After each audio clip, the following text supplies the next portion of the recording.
And a growing portion of consumer spending is taking place at restaurants. Kate Rogers continues our look now at the American consumer. If there's a recession brewing, the American consumer hasn't gotten the memo, particularly when it comes to dining out. Census data show that people have been spending more at restaurants this year than at the supermarket.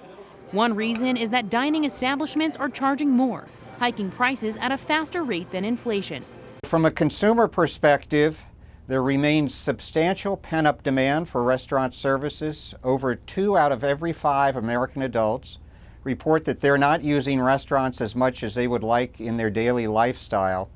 And it is even higher for takeout and delivery. But higher prices aren't driving consumers away from spending at restaurants. In fact, the National Restaurant Association projects total sales at food and drink places will hit $863 billion in 2019. That's an increase of 3.6% over last year and a new all-time high.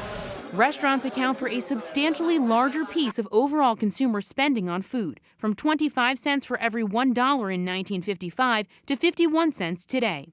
The trend is helping the industry's bottom line. From Chipotle to Starbucks and McDonald's, tech upgrades, expanded delivery offerings, and more modern stores are luring customers. Unemployment rates at historic lows are also helping.